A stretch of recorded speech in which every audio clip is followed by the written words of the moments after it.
Chihutram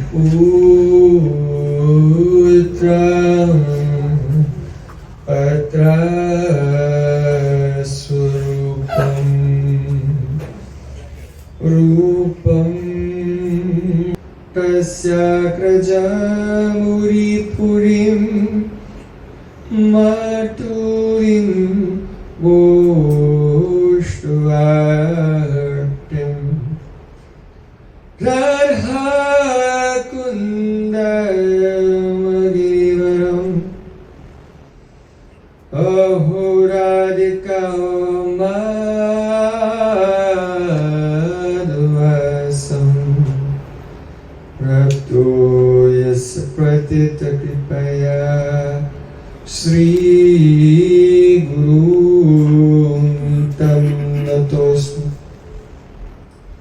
Kuravai Gaura Chandraya Radhikaya Tadare Krishnaya Krishna Bhaktaya Tad Bhaktaya Namo Namah Anandalilamaya Vigrahaya Himabhadyavyatsavi Sundaraya Tasmai Mahapremarasapradaya Chaitanya Chandraya Namo Namaste Chaitanya Chandraya Namo Namaste Chaitanya Chandraya Namo Namaste Bhakti-abheda aparadalakse Chilkastakhamani Tauram Pamadi Krima Mahikam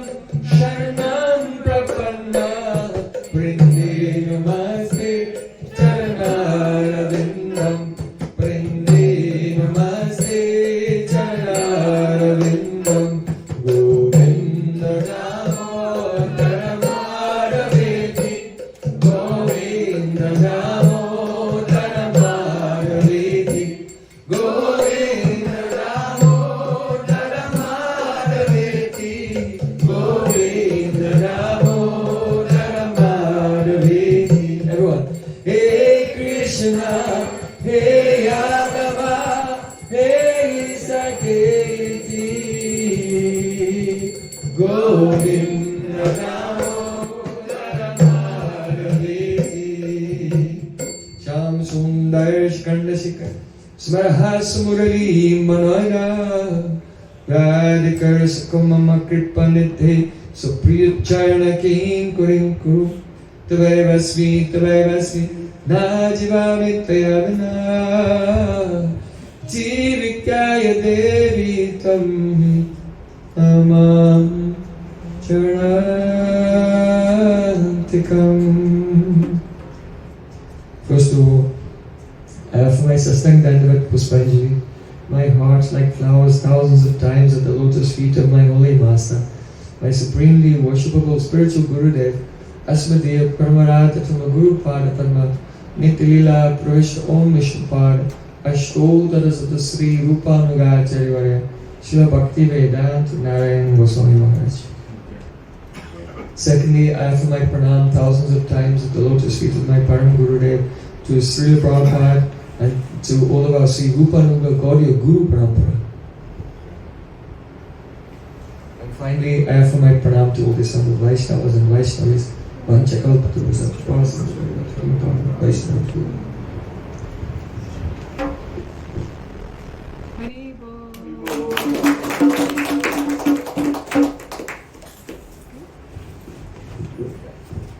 Krishna Mohan Prabhu ki jai.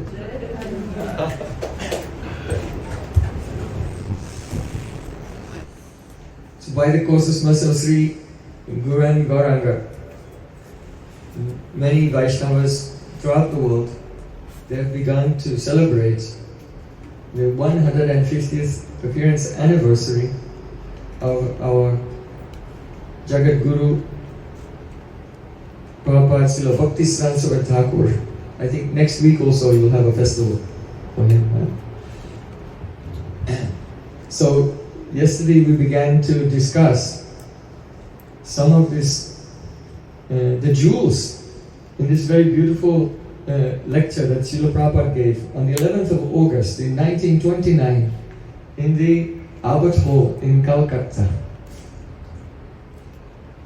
So,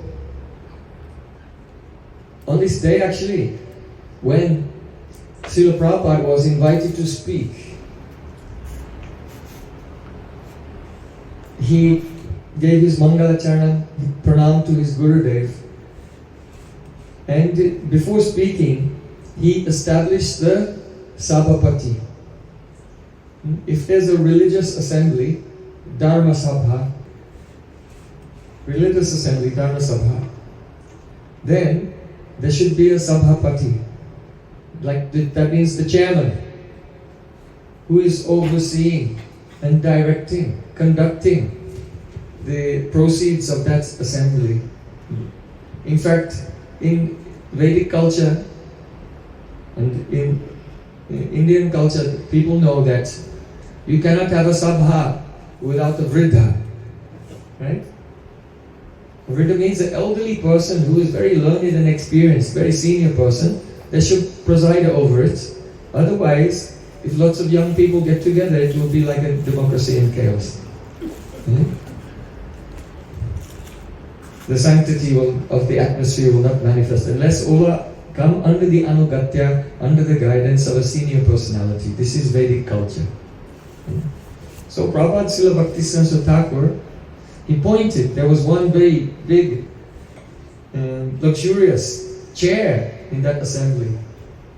And he said, today I am inviting my Guru Pada Padma, Nitya-lila Pavishtam Vishnupad Akshtotaras Sri Gokishore Prabhupada, to please kindly come and take his seat here and be the Sabhapati in this assembly.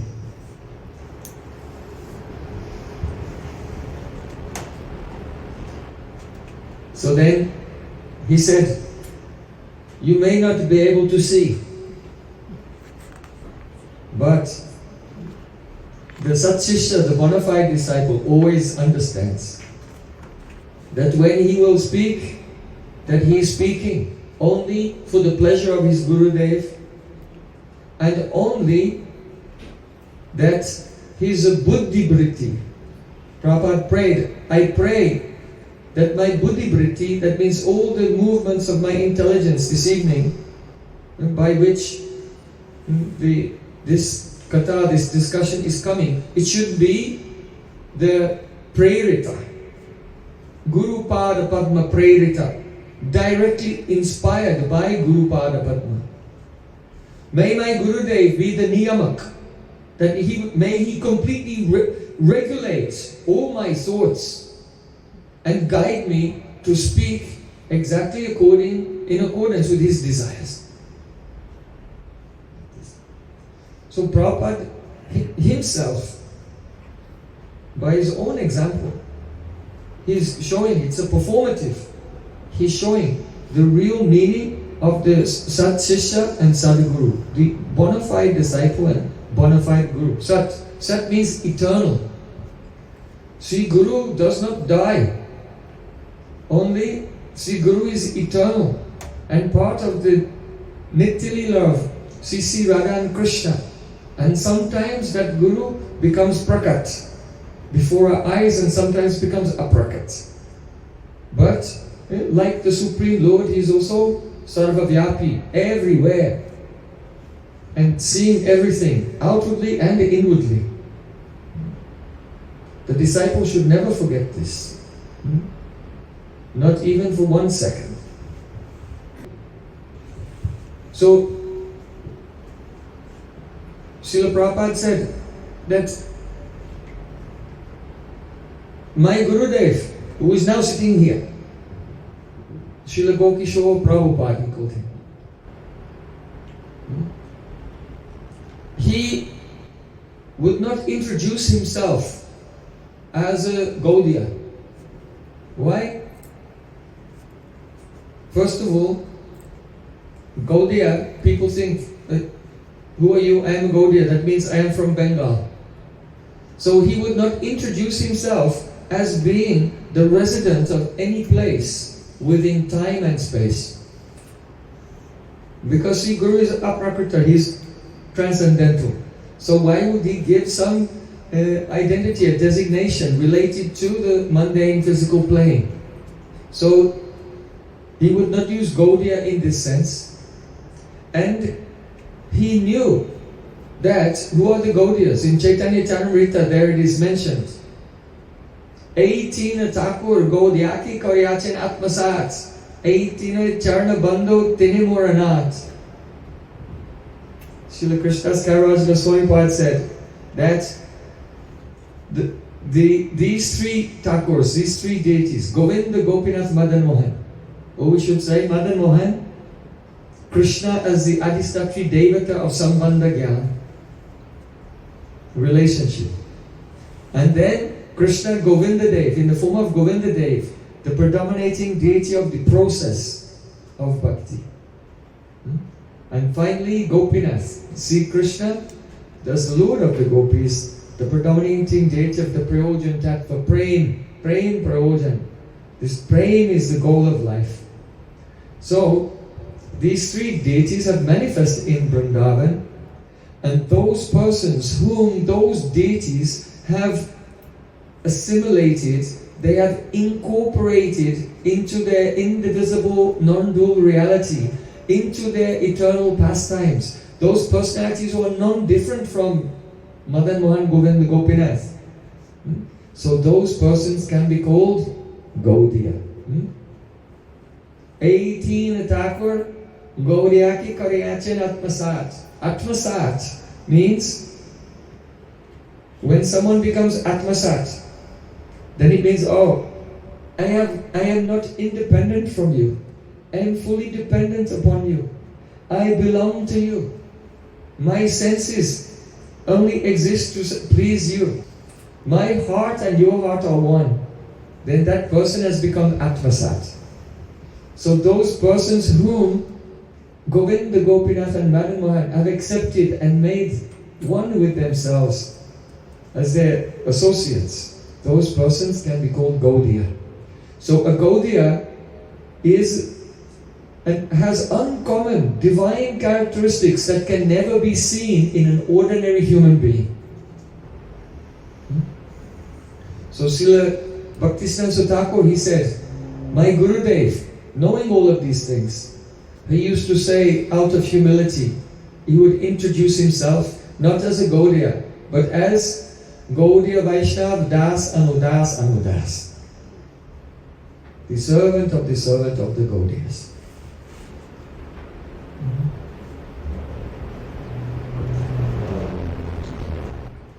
So,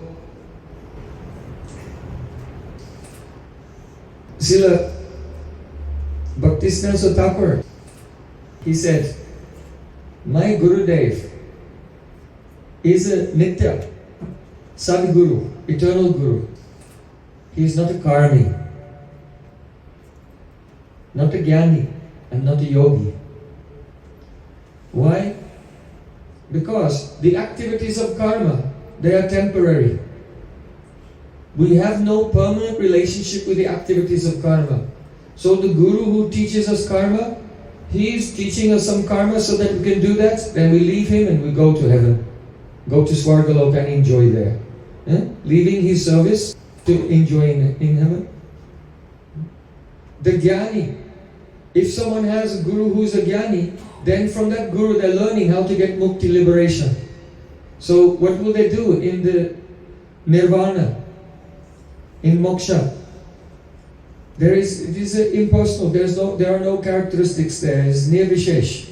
So that person who is serving a Guru is a Jnani, it's part of his plan to give him up. So he is a Guru Tyagi. He has a Guru, but this is only in name. He's using his Guru in a business transaction, and when he gets liberation, he'll give him up and stop serving him. So he will not be the Sadguru, eternal Guru. Yogis also, they realize Paramatma and then they want to merge in with the Paramatma. And then they'll leave the service of their Yogi Guru. So all those who are really Gurus of Karma, Jnana and Yoga, they're not actually Gurus in the true sense of the word. because they are not eternal. And what is not eternal is not real, it is part of illusion. How can Guru be part of illusion? That is not Guru. Guru means the andhakar, darkness of material illusion, material attachments. Samsarik asakti. Gu means samsarik asakti, attachment to this material world, which is like a darkness. And Ru means nivritta.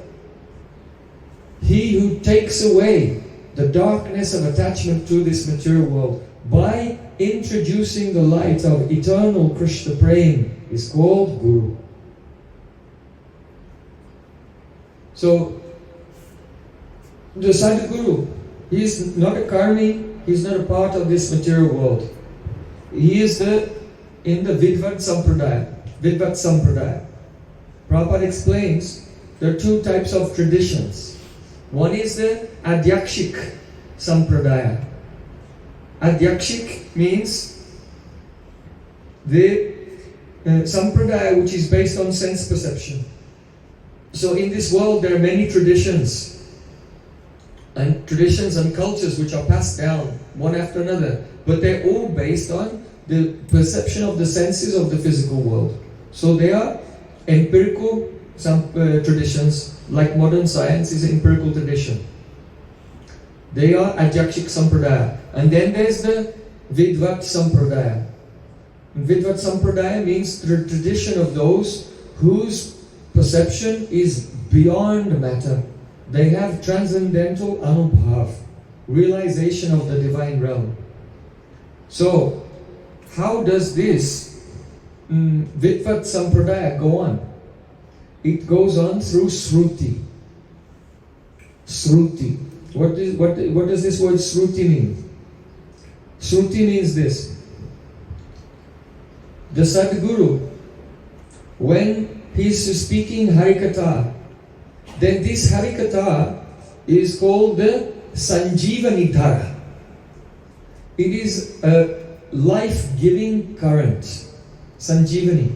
Just like this one herb, called Sanjivani. If someone is dying, if you give them this herb, they'll come to life. So there is one current called Sanjivani Dhara. The souls who are in this world of birth and death, they're in like a comatose position, completely in ignorance. If someone is touched by the Sanjivani Dhara, the soul comes alive. So that Harikatha, which is spoken by the Guru, which is a Sanjivani Dhara, it is also the Vastava Satya Shuddha. Vastava Satya Shuddha. Vastava Satya means the eternal truth, and Sudha means nectar. Their katar is filled with the nectar of eternal truth. And that Guru will speak with Avimishra Bhav. That means his mood is not mixed with any personal motivation. He is speaking out of pure love for Krishna and affection for the disciple who is serving.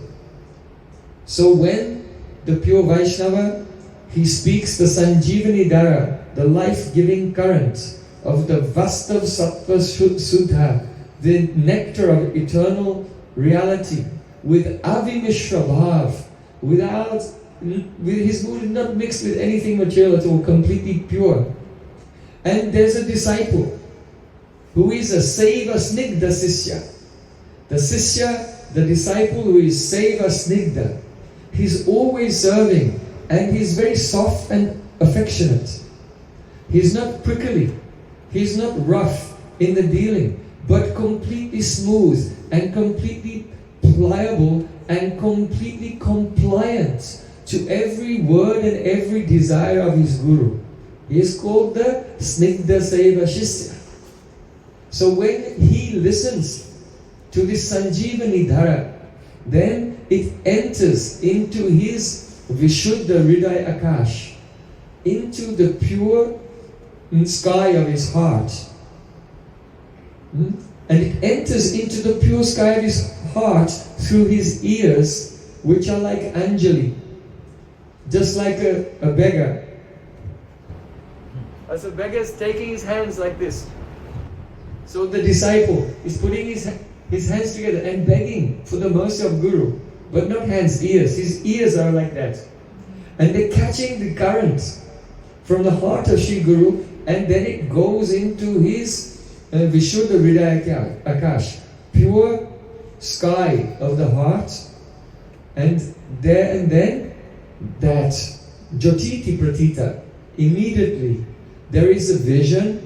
What Gurudev is realizing, now the disciple realizes it.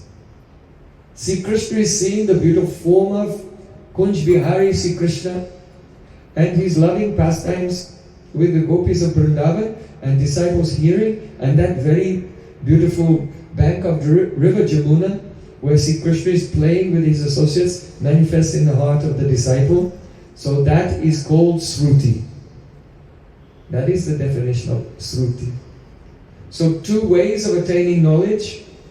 Some persons are investigating through their senses and then teaching it to the others. That is called the Adhyakshik Sampradaya.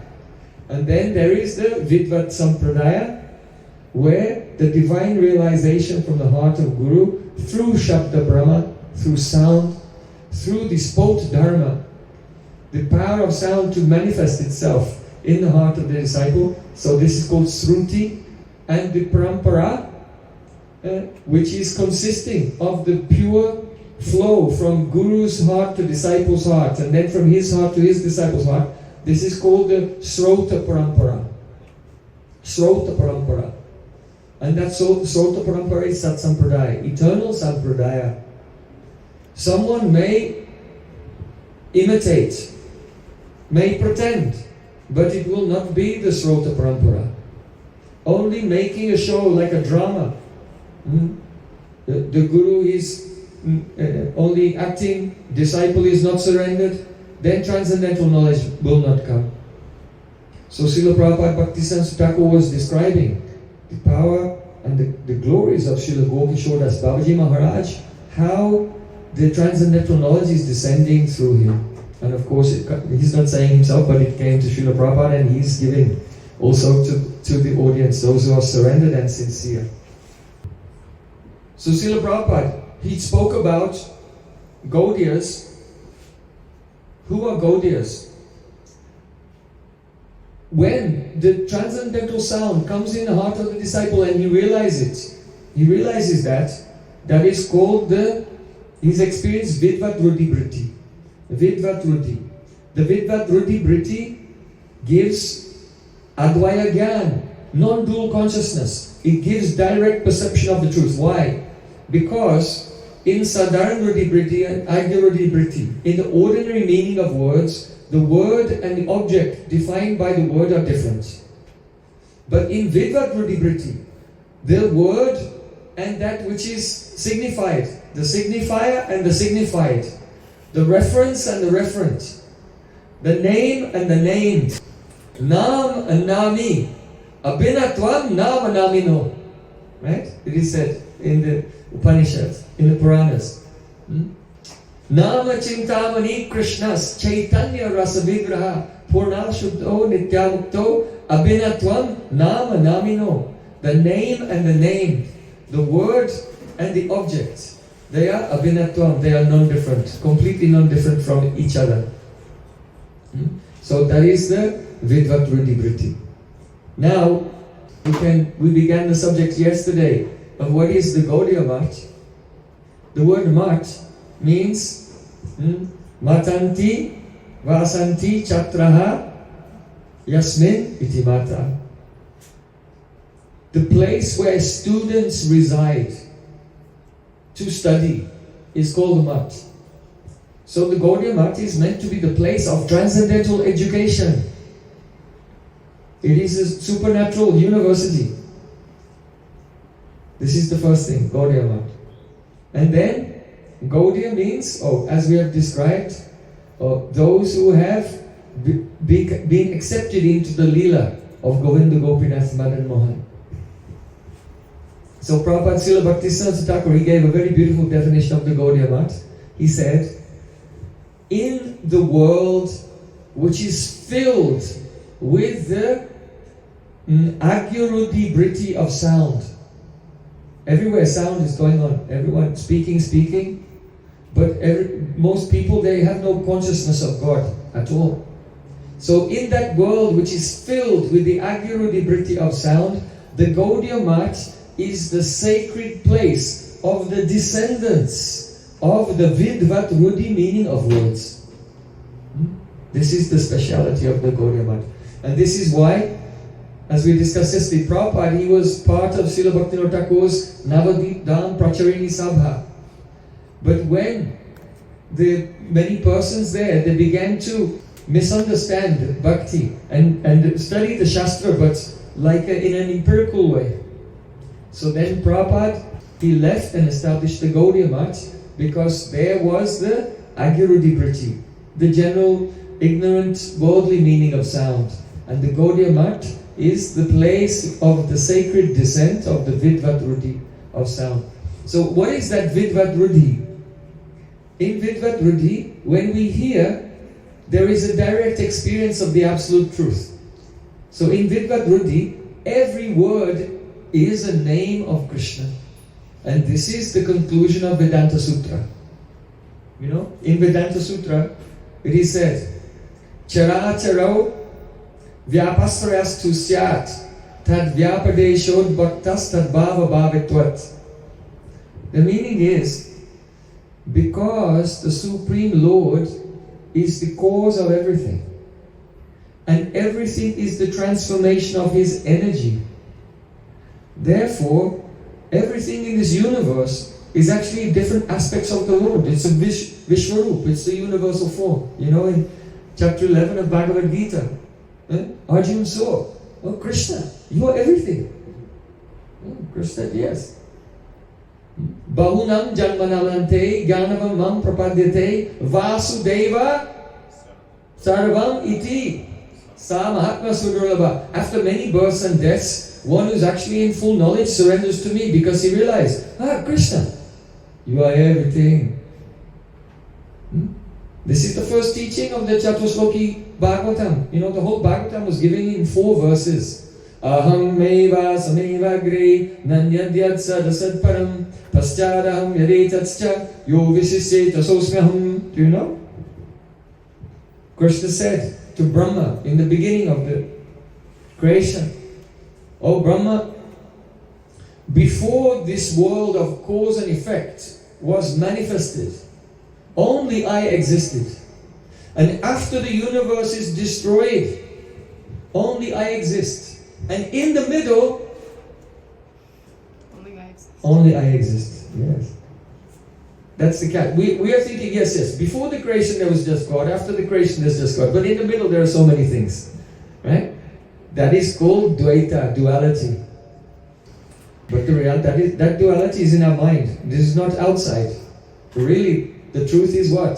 Advaita, non-duality. It cannot be realized while we're in our ordinary waking state, dreaming state, or sleeping state. When can we realize the non-duality of reality? When? In Sampragyata Samadhi. When we go in Samadhi, Sampragyata Samadhi, in trance, then we can understand. Yeah. Why are we singing so many bhajans before the class? Praying, first Mangalacharna, then singing to Gurudev, singing to Vaishnavas, glorifying Nityananda Prabhu, Chaitanya Mahaprabhu, Radha Krishna, Mahamantra. What are we doing? This is not entertainment, musical entertainment. No. You thought it was? No. The purpose of singing the kirtan is to go into the Sampragyata Samadhi, into trance. That the mind becomes very steady and our consciousness becomes dislocated from the identification with Ahankar. And in that state, then we can experience the truth. So that is the Sambandha Gyan. Until someone is established in Sambandha Gyan, they have the experience, the non-dual experience. Then they cannot actually take up the abhidaya, the real practice of bhakti. The practice that we do before we establish in this consciousness of Sambandha Gyan, it is bhakti abhas. It's only a semblance of bhakti. But when we we come in the stage of ekagrata, sampragyata samadhi, that is from nishtha. Come to nishtha, firm faith, and fully surrender, then that is the doorway into the experience of bhakti. Then that devotee is hearing the vidvat vritti of words. So this sutra of Vedanta Sutra is describing that. Chatiro vyapasrayastu syat tad vyapadesho bhaktas bhava bhavitvat. Because the Supreme Lord is the self-existent foundation of all moving and non-moving forms in the world. Therefore, every word that we speak is actually primarily a name for Him in His various forms, and only secondarily referring to the objects as we conventionally conceive of them in ordinary life. Tad bhaktas bhavitvat. Bhavitvat means, but that will be understood in the future. As one goes on hearing and one is purified, then he will understand that fact. So, but that is real Sambandha Gyan, that is real Diksha. So Vedanta Sutra is saying every word is a name of God. But in our conditioned state we cannot hear it. Ear is materially covered. But what happened to Nimai Pandit? When Nimai Pandit went to Gaya to offer pinda to his deceased father Jagannath Mishra, there, unexpectedly, he met with Srila Ishwar Puripad. Prabhu kahe Tirtha yatra safalayama yarakshana dakailam charne toma. He said, oh, Ishwar Puripad, Gurudev, now my Tirtha yatra, my visit to the holy place is a success. It became a success the moment I saw your lotus feet. And Nimai Pandit took shelter of Srila Ishwar Puripad and Krishna mantra hoite abe samsara mochan. Krishna nama hoite pabe Sri Krishna charan.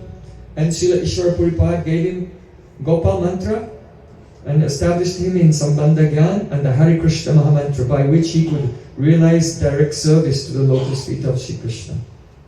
So then when Nimai Pandit came back to Navadvip, he was no longer Nimai the Pandit. He was Pandit, but everyone knew him as Rasik Nimai, Bhavuk Nimai, always absorbed in the nectar of love for Krishna.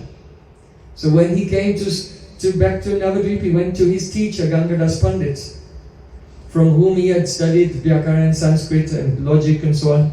And Mahaprabhu, just close by, he had his own school, and because he was senior, and he had his own students there. So he came to Gangadas Pandit, and Gangadas Pandit said, oh, you have just returned from your long journey, so today you should not open your books, don't study, don't teach today. Even if Lord Brahma will come and tell you to open your book, don't open your books today.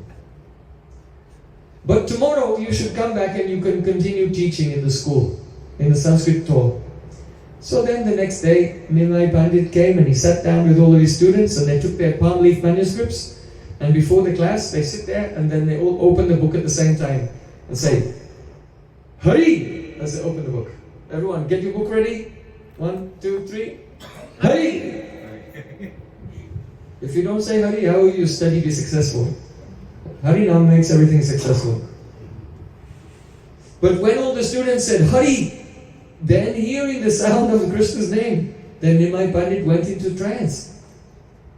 They asked him, oh, can you tell us what is the meaning of Dhatu, verbal roots?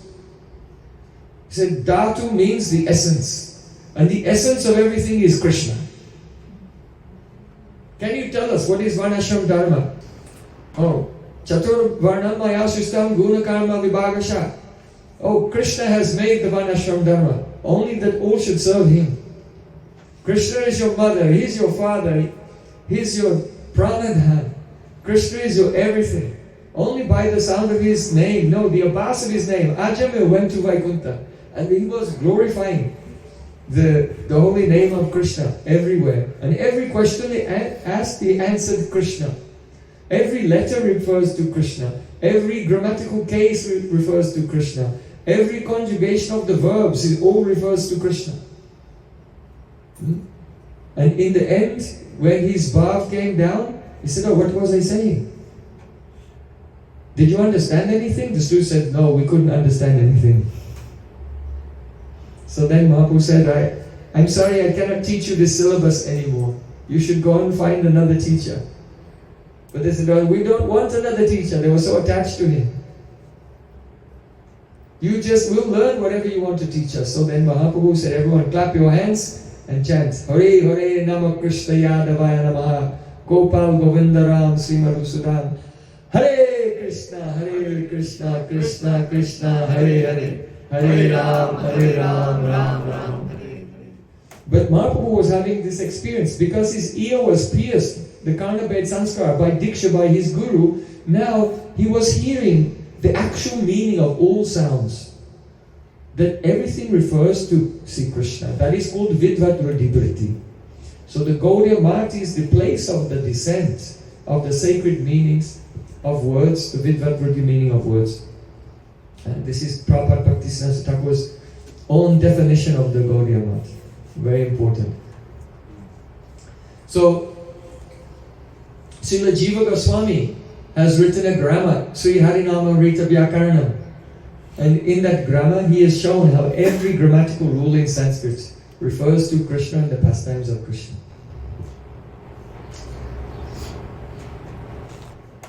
Now, the speciality of receiving knowledge in this way through Shabda Brahma is that it is not within your power to get the knowledge by your own strength.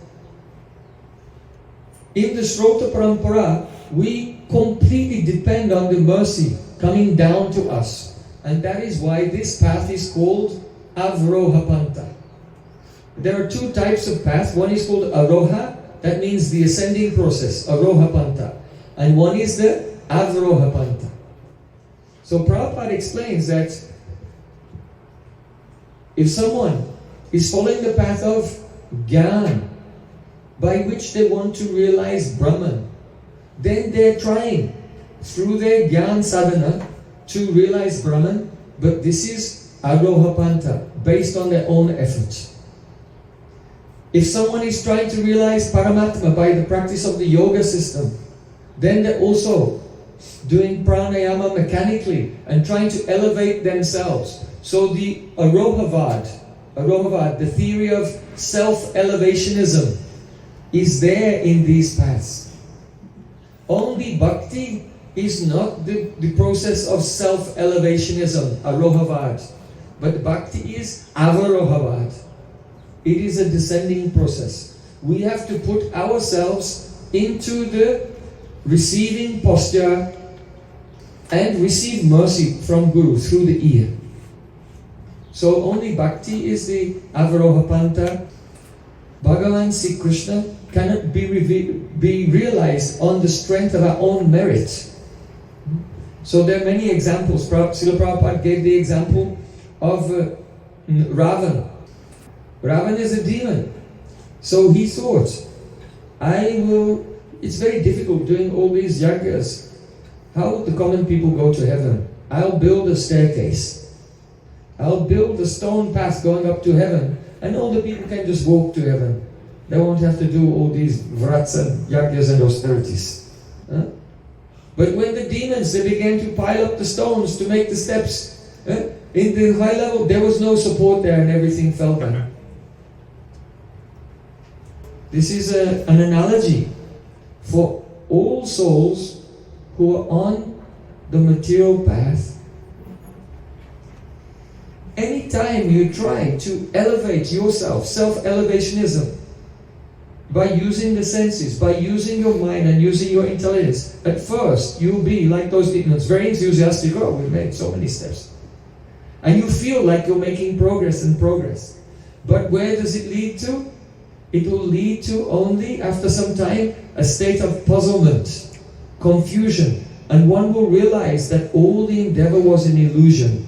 And one will come crashing down, and there was no gain. There was the only thing that you gained by the hard work was your own perspiration. Hard work, that's all. So all without bhakti, the jnanis, they can't realize Brahman. They fall down. The yogis, they can't realize Paramatma, they all fall down. Aruya Krishnena Parampadam Tada, Patantida Anadita Yushmadangraya, because they've failed to give respect to the lotus feet of Krishna by engaging in bhakti, everything collapses. So the Aroha Panta is always like that.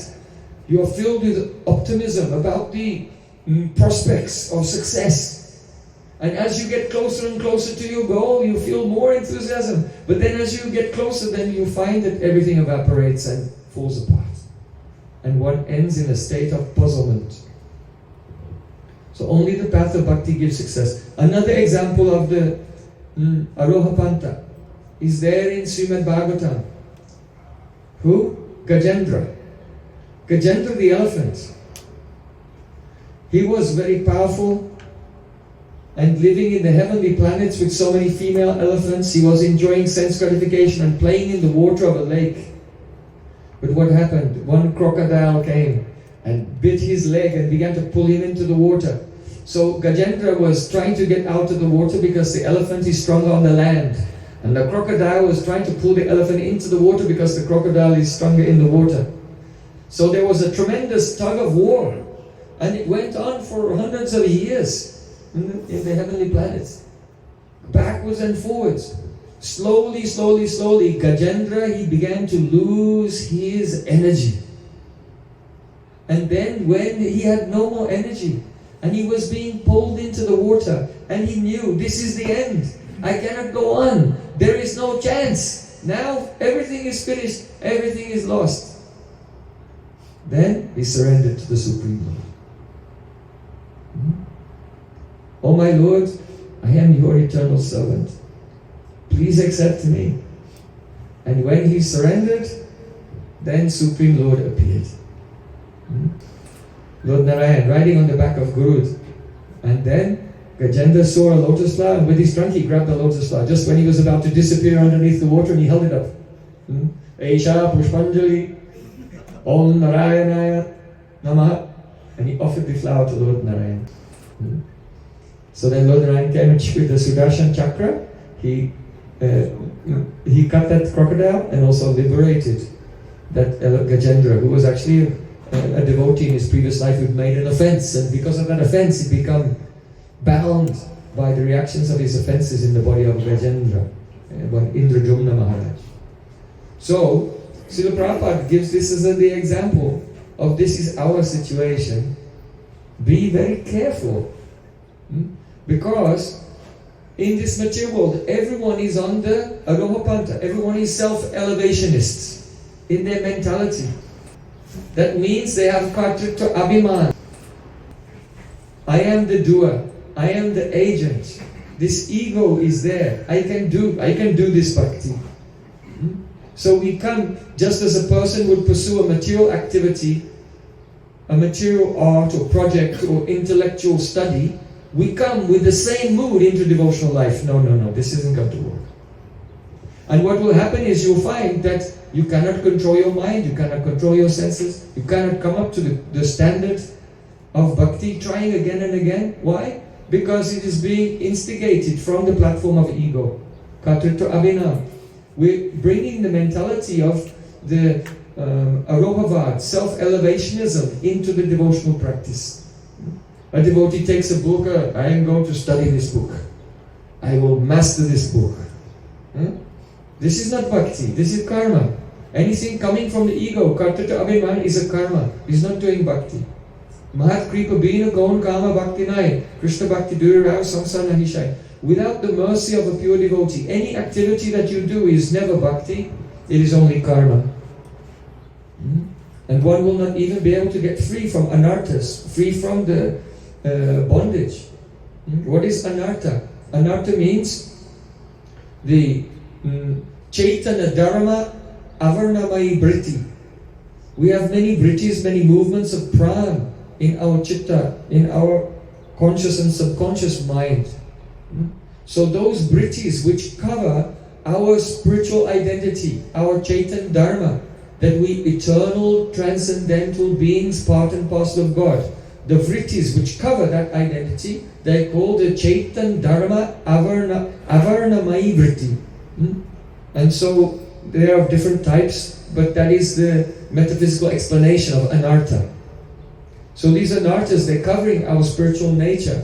So we can practice bhakti in a way which everything we're doing is just all covered with anartha. So we don't want to do this. But what will happen? If you do this again and again for a long time, you gradually become exhausted, like Gajendra the elephant, and realize, I am finished. I am helpless. I cannot do anything. Then, sarvadharman prajaja mamekam shanam praja. Only when we become niskinchana kinchan. Who is niskinchana kinchan? Means who has nothing in this world.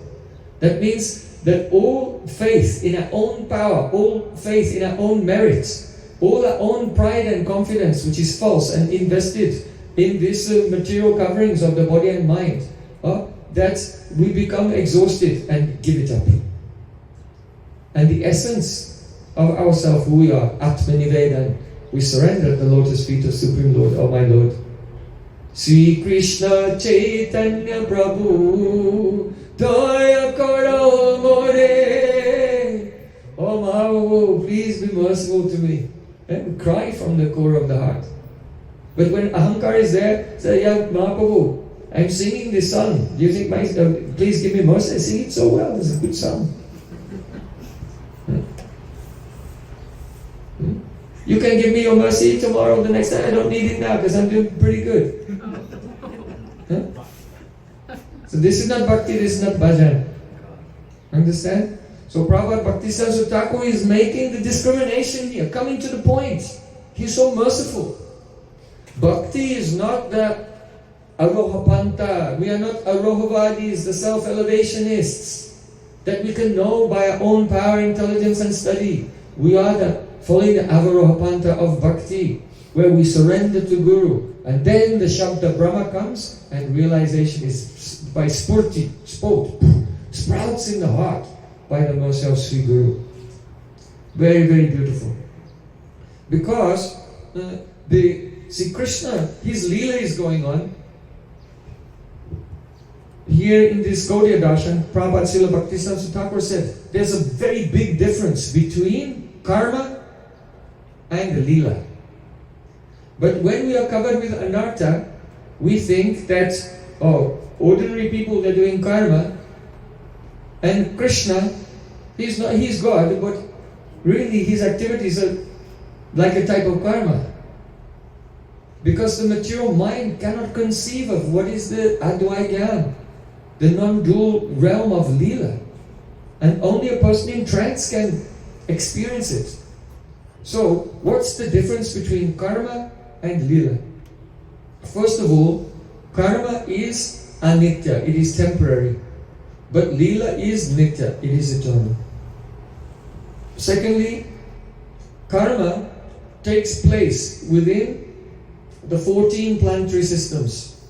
Bhur, Bhuva, Swaha, Mahalok, Janalok, Tapalok, Satyalok, and then the Atal, Sutal, Rasatal, Patal, the higher and lower planetary systems within the Brahmanda, within the 14 planetary systems, the activities which are going on there, which have as their basis the gross physical body and the subtle mind, intelligence and ego and chitta of the conditioned souls. When the body and mind is the basis of the activity, then that is a karma in this world. And this karma is of the nature of tasting tapatrai, threefold miseries. And in that tasting of threefold miseries, the living entity has no options. He must taste them. He's forced to taste them by the unfolding of his own karma, his own destiny. It is unavoidable. So it is bandhan, it is bondage. So that is completely different from Leela. Leela is eternal. It is beyond the 14 planetary systems.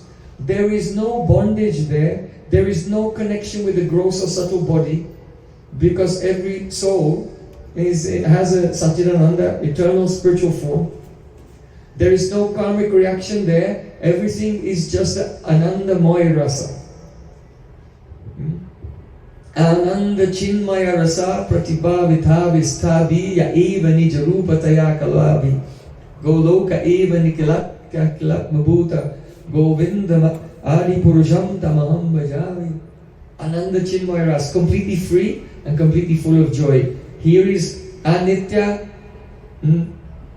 Achit, there is Satchit Ananda, and here is Asat, Achit, and Nirananda. Temporary, unconscious, and no joy, suffering.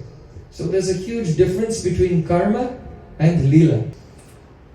This lila of Sri Krishna is also atindriya. Atindriya. It is beyond the range of our sensory perception. And it is also avichintya. It is beyond the range of our conceptuality as well. So that is lila. How can we access that lila? If you consider the difference between karma and lila, then you'll just immediately know, I cannot access it. There's no way. By my own power. Then we must take to the path of bhakti and be under the guidance of Sri Guru and receive that divine reality through the Srautapanta, through the hearing process.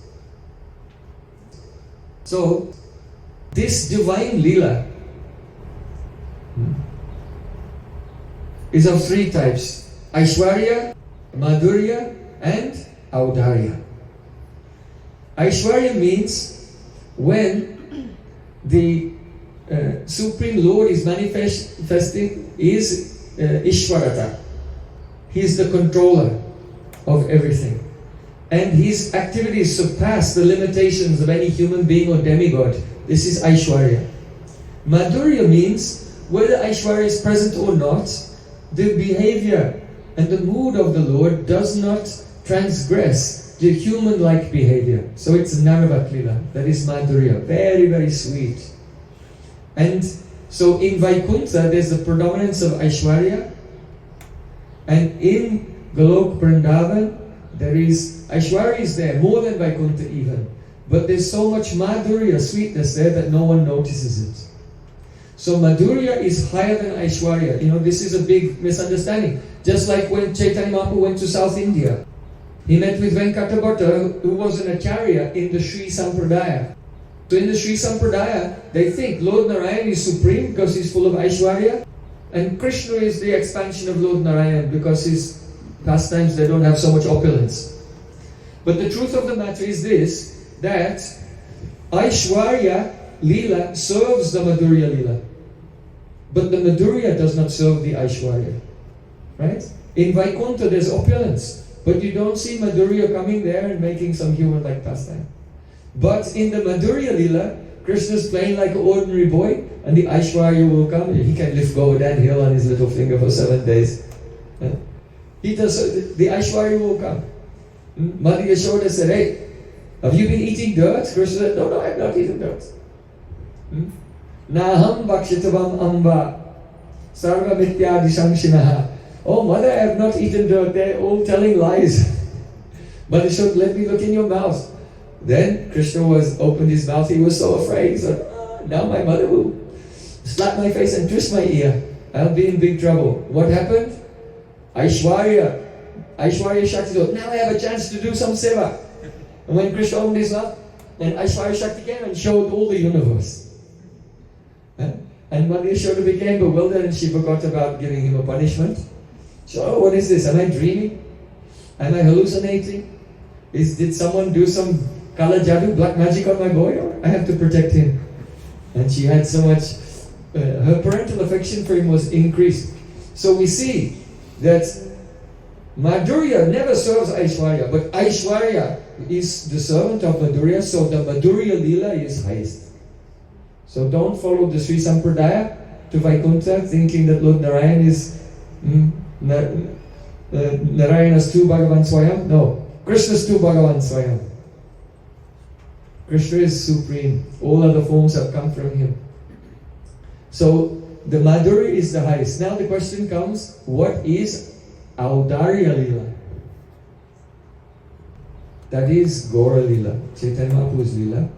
Audarya means the indiscriminate and complete distribution of Madhurya, which is Aishwarya Gandhahin, without the smell of Aishwarya. That is the Audarya.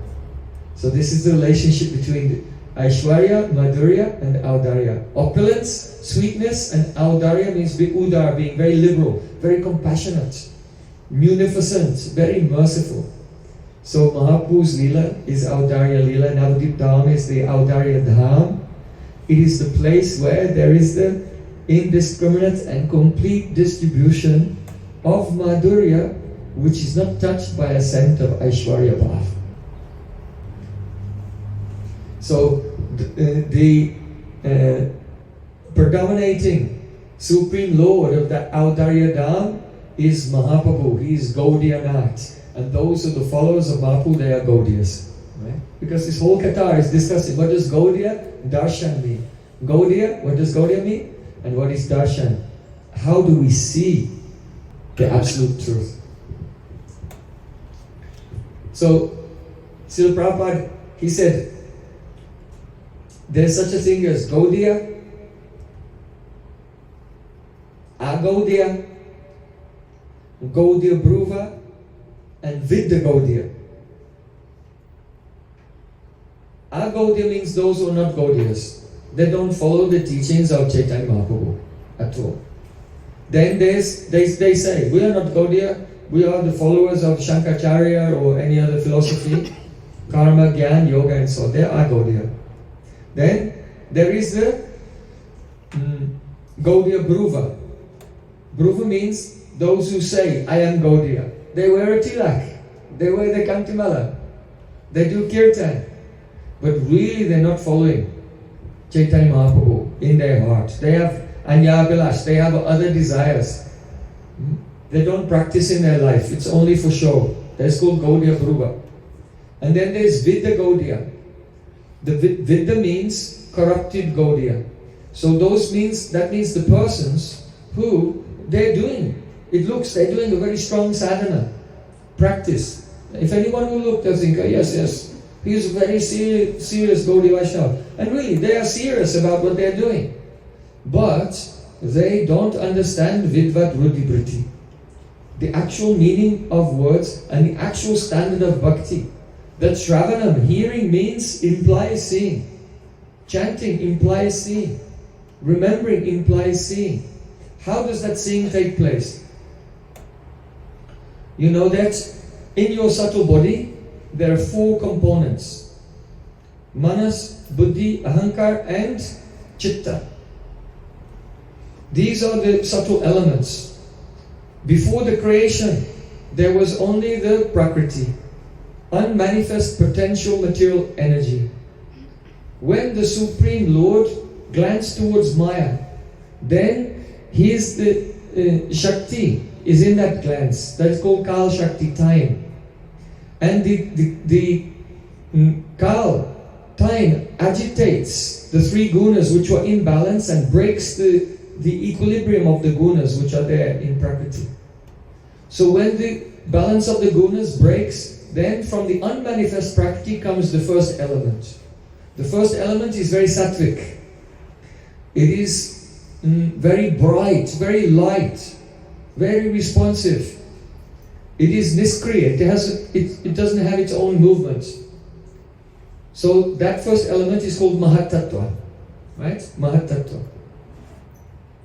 When the element Mahatattva is in the universe, it's called Mahatattva. But one portion of that element is there in your Shukshma Shriya, your subtle body.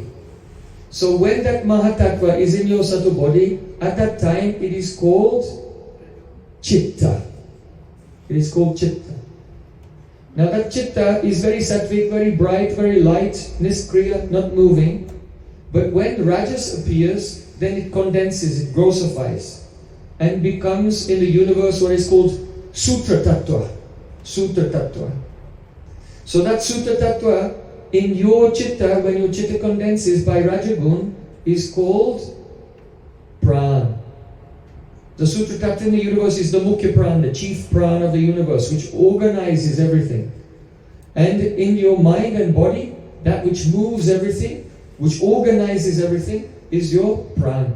It's called sutra because it's in threads. It moves in like fine threads through channels throughout the body. They're called the nadis, you know. You have Shushumna Nadi from the Mooladhara chakra to the Sahasrara chakra.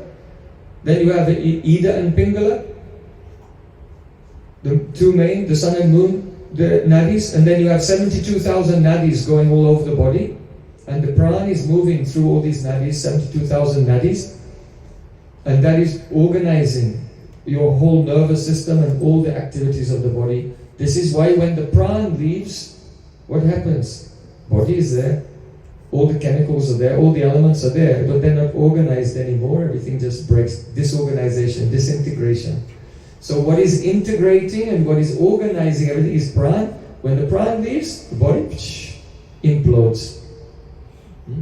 So, first chitta, then prana, then when tamagun, when that element of Mahatattva condenses more due to the touch of tamagun, then it makes ahankar, the ego. And from the ego, the more sattvic portion of the ego is manas, and the more rajatic portion is buddhi and indriya, the senses. So in this way, our subtle body is manifest as the gradual condensation or the grossification of a chitta. So when a person, Chaitanya Mahaprabhu says, Chaito-darpana-marjanam, your chitta is like a mirror. But this mirror is covered with contamination of what? Ahankar, manas, buddhi. All these things are the contaminated chitta. So by chanting, it reverses the evolution of the elements and the chitta becomes exposed and clear and shining like a mirror. So he says the chitta has a quality. Swachatvam vikaritvam shantatvam iti chaitasa. Swachatvam means clarity, means bhagavad bimba grahitvam. The chitta has the power to catch the reflection of the Supreme Lord. So this is why Mahaprabhu says Chaito-darpana-marjanam. By chanting, all the turbulence, all the oscillation of your mind, it dies down, the tamas and rajas goes away, ego and material intelligence, chitta becomes exposed, and in that clear chitta there is reflection of Supreme Lord. That is the beginning of darshan. That is the beginning of darshan, the beginning of the vision. So the chitta has been called by Sridhar Swami in his Parvakta Deepika. There he said, chitta is the upasana pitam. It is the place of service. Because we hear that advanced devotees, they're chanting Harinam and serving Krishna in their mind. So that doesn't mean that that mind which is actually come out of your false ego, which is contaminated by tamas and rajas, is trying to speculate and make some imaginary service to Krishna. That's not upasana. In fact, Narad Muni, he says to Yudhishthira Maharaj, Swadat Swana Nubhurtato Nas Prastum Nama Nas Prastum Arhati. You should know that your mind cannot touch anything which you have not experienced. In other words, your mind can only imagine things which you have experienced before. What you have experienced before makes a sanskar impression, and you can dig up these impressions, you can put them together in new ways. But the mind cannot touch anything which was not experienced directly. So when a person is speculating, I am serving Krishna in your mind, they are speculating. They are taking the mind and intelligence which has come from the tamasic ego, and then only making some kind of collage, some kind of montage out of their own material experiences. You understand? So when it is said upasana, manasik upasana, mantramaya upasana, swarasik upasana, the upasana pitam is chitta. When the mind, intelligence and ego have been dissolved and the chitta is exposed, then the Supreme Lord reflects there and you serve Him. So upasana, the internal service, is actual service to Krishna, which is being experienced in the pure chitta. That is bhajan. Not like we said yesterday.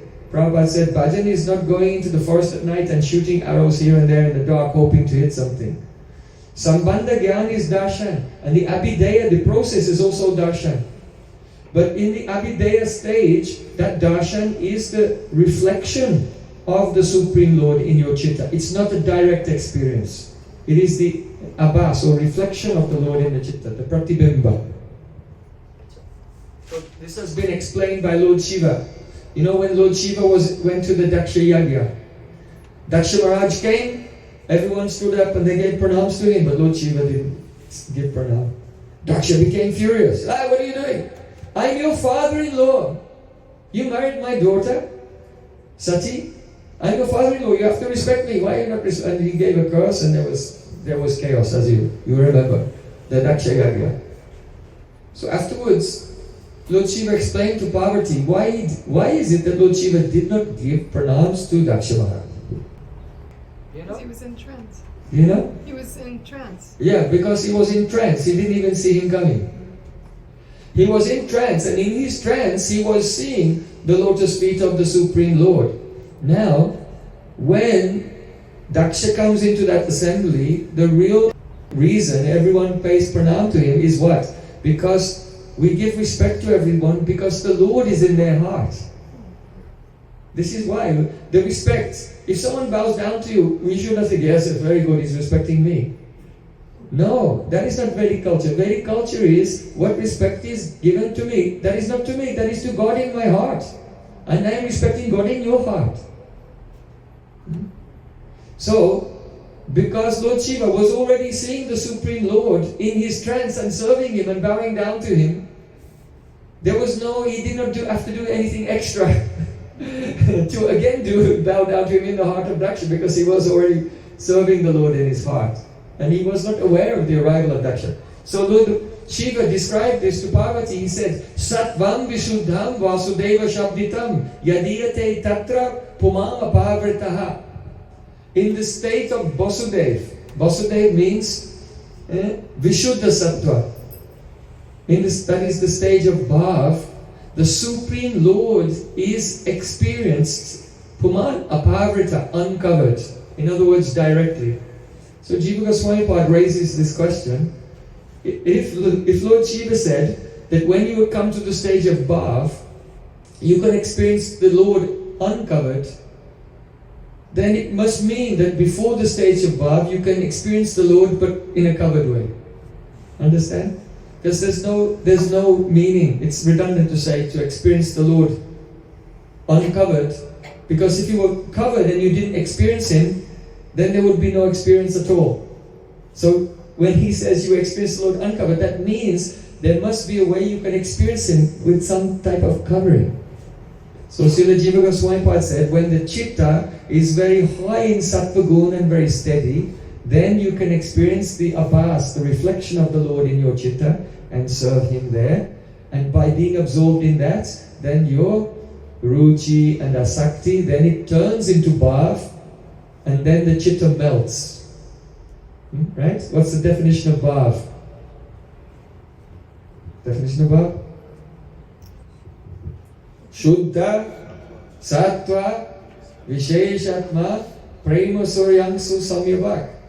It is the essence of Samvita Ladini shining from the sun of Prem, of the eternal associates. And when it touches the heart, then what happens? Ruchi bis chitta masrinya. The chitta, masrinya, melts with so many types of tastes, so many types of abhilas, service desires. That is called bhav. So before the state of bhav, you have darshan of the Lord. But how? The Bhagavad Bimba Grahitva, reflected in the purified chitta. And by serving Him there in the chitta, that chitta is upasana pitam. It is the place of upasana. By actually serving Him there in the purified chitta, then after some time, bhav will come and the chitta will melt, and there's then direct experience of the Lord. So,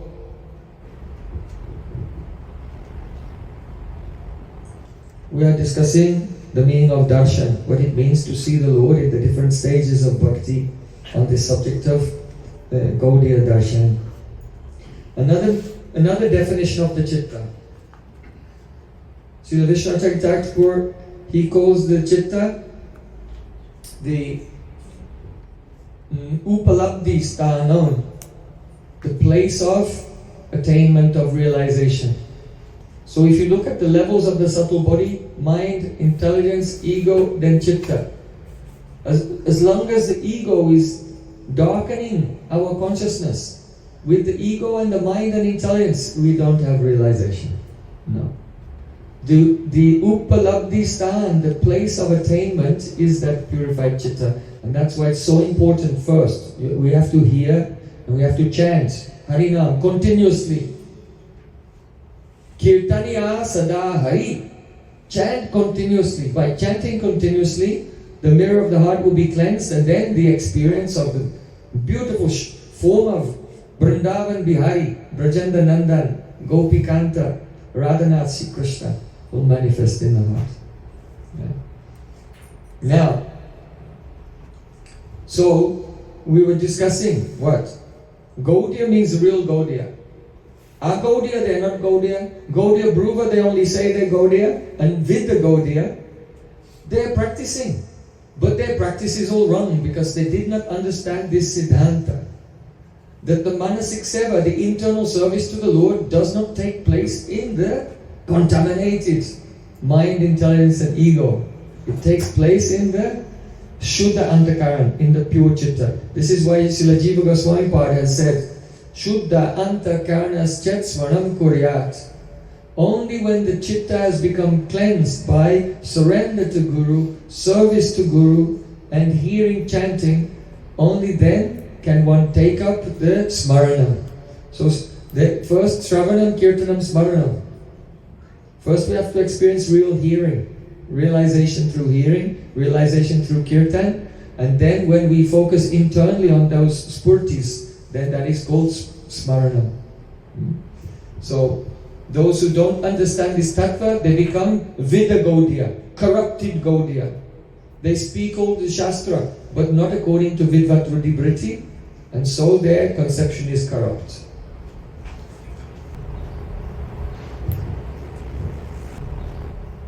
I want to touch a few more very beautiful ideas that Prabhupada is sharing here in Gaudiya-Darshana. Srila Prabhupada speaks about,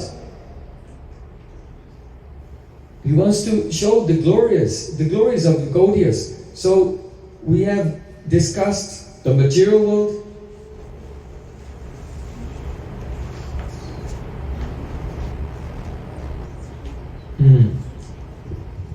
Oh, I tell one thing in regard to the material world.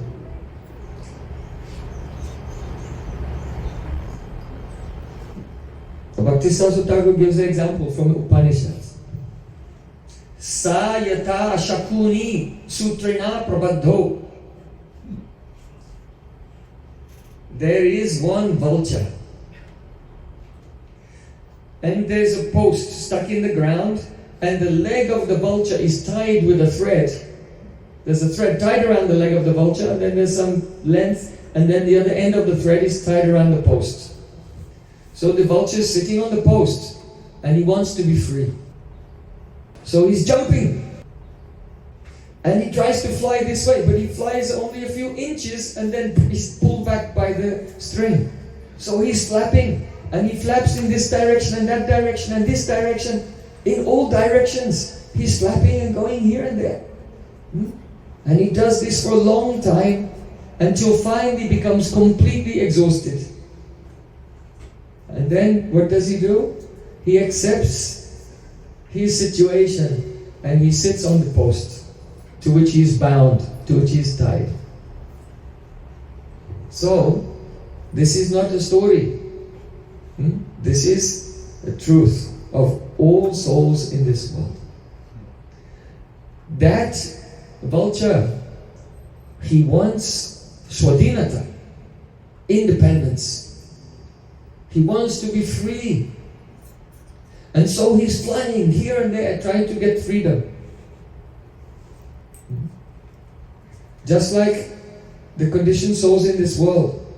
One person thinks, oh, I'll be free if I work very hard and I can get the sense gratification I want. If only I can get this very good sense gratification, very delicious things, very nice husband and wife, very nice car and house. If I can get all of these things, I can enjoy as I like. I can go on holiday to the Maldives. If I can get all of these things, then I'll be free, I'll be happy. Another person, they're not so concerned about that. They want political freedom. If we can just get free from whatever, the Democrat Party, or the Republican Party, or whatever. They say, if we can get political freedom, then we'll be free. Then other persons think, oh, this world, there's no freedom in this world, everything is suffering. I'm going to go and worship the Kali, Durga, and other devatas, and get my happiness by this, and I'll do yagas and I'll go to heaven, and I'll be free in the next life. After I'm dead, I'll be free in the next life. Another person thinks, no, there's no happiness here or in heaven, because in heaven also, when your good karma has run out, your sukriti, your punya is finished, then you have to come back to earth again. So another person, no, I'll be free when I get nirvana. When my soul enters into Brahman and I realize the oneness, then I'll be free. So all of these ideas, Prabhupada said, this is called Jad Bhog Mai Swadhinata. It is an idea of independence, but based on Jad Bhog. Jad Bhog. Jad means inert, lifeless material energy. Bhog means enjoyment. Either the person is trying to enjoy the dead material energy, or those who want liberation, they just want to get out of the dead material energy. So it doesn't matter whether it's a person wanting to enjoy the world or get out of the material world. All of their ideas of freedom are based on this enjoyment of dead matter. Jad Bhog Mai Swadhinata. And this is why the analogy is given of a vulture. Why? Because a vulture, when he's flying in the sky, he's just looking around to see if someone has died. And if he sees something that's dead, then he comes down to eat it, right? That's what a vulture does. So actually all the objects of this world, they're all jad, they're dead, they're insensitive, they're not conscious. Like in the spiritual world, everything is pure and conscious. So the living beings, their idea of freedom is based on either tasting, accepting, exploiting, or rejecting of the dead things of this world only. In this way, we are like that vulture, trying to get free all the time. There's another reason why we're like that vulture, which is very profound. That is this. The Atma, when we are in deep sleep, the Atma enters into Paramatma during deep sleep, in the Anahata Chakra, in the heart. And then when we start to dream, the Atma rises up to the throat chakra, Vishuddhi chakra. And then when we awake, the Atma rises up to the level of the eyes. Then when we fall asleep, that's why we call it falling, because we fall. Soul is going down, back to the throat in dreaming, and then back into Paramatma like this. So, there's one mantra in the Vedas, it says, we left the Lord, but we did not know that we have left the Lord. And it's a description of this process of coming out of deep sleep into dream and into the waking state and back again. So that's what we're doing. Right? That's what we're doing all the time. But why do we oscillate through these three states? Because we want the independence, independent enjoyment. So, but we cannot get away, we always have to come back. Because we're tied to the Supreme Lord. Atma is part of Paramatma. So just as the vulture is trying to fly again and again, but always coming back, and in the end he's exhausted and he gives up and he just stays there. So in the same way, when the living being becomes exhausted, coming out into external consciousness again and again, trying to taste the world, he becomes fully exhausted, like Gajendra the elephant, and surrenders. Oh my Lord, I surrender to you. Then that time, just like the vulture sits on the post and stays there and accepts his bondage, then the living entity accepts his prema bandhana. He accepts, I am bound in love with the Supreme Lord. And this is the highest swadhinata. This is actually the independence that we're looking for. The highest independence is that the Supreme Lord is independent, and if we're in His shelter, then bondage to Him is the greatest freedom. The prema bandhana is the greatest freedom.